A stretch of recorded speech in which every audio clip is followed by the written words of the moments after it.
Now I'm happy to take a few questions. And we'll start with Europa Press.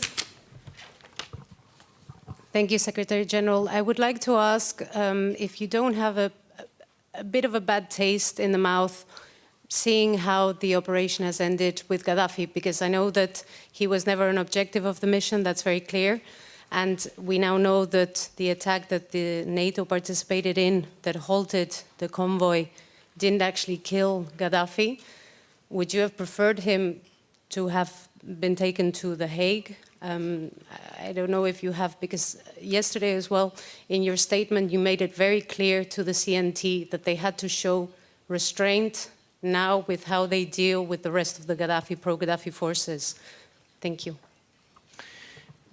Let me stress once again, and I've done that on several occasions, neither Colonel Gaddafi nor any other individual have been targets of our operations. We have conducted our operations with the aim to protect civilians against attacks. And as part of that, we have also targeted armed convoys that might constitute a threat to civilians. Such convoys were legitimate military targets. As regards Colonel Gaddafi and his death, I would expect the new authorities in Libya to live up fully to the basic principles of the rule of law, respect for human rights, including full transparency. Egyptian TV. Thank you very much. I'm Magdi Youssef from 9 News, Egyptian television. Secretary General is starting from the 1st of November, once the operation is over. Are you keeping some army pieces close to the Libya? I'm talking here about ships or something like this belong to NATO. And my second question, since the beginning of the operation till today, we didn't see any resistance from Gaddafi troops. Does it mean that the technology of NATO was very strong, or the Libyan didn't have any missiles or any resistance to shoot some of the plane of NATO? Was the regime of Gaddafi empty of any weapon to have any resistance? First of all, let me stress that it's our intention to wind down the operation during a period, and during that period we will closely monitor the situation in Libya, and of course also take action if necessary, because we take full implementation of the United Nations mandate to protect civilians very seriously. So we will of course make sure that there are no attacks against civilians during that transitional period. As regards the first part of your question, no, we have no intention to keep armed forces in the neighborhood of Libya. It's our intention to close the operation. It will be a clear-cut termination of our operation. Mr. Secretary General, you had the press conference a delay of about 4 hours. Was there a differences among the member states on the time of withdrawal?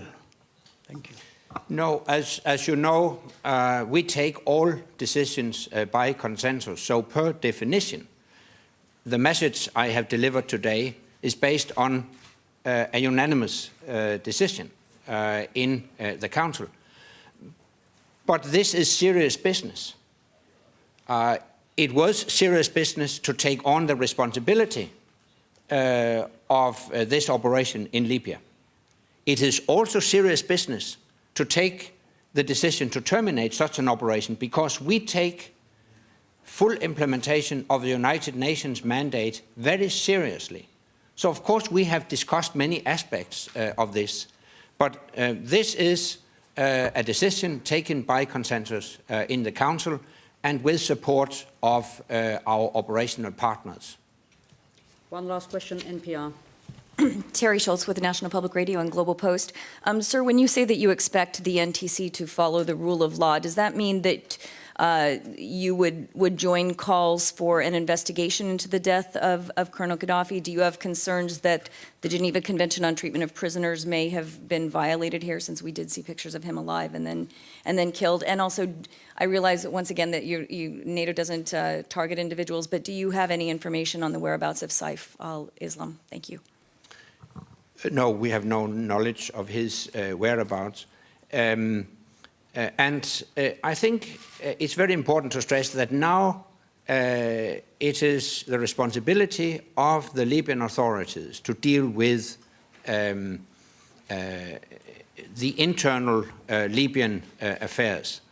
We have conducted our operation with the aim to protect civilians against attacks according to a United Nations mandate. We have conducted these operations from air and at sea. We have no troops, NATO troops on the ground. So it is for the Libyan authorities to deal with such issues. The National Transitional Council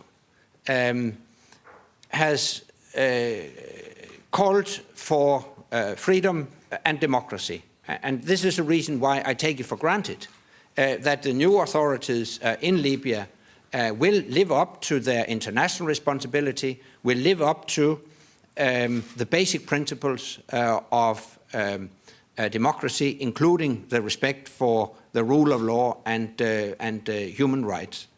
Then it's for the Libyan authorities to decide whether a special investigation is needed or not. But I would expect them to live up to the spirit the National Transitional Council itself has called for, namely democracy and transparency. Thank you very much.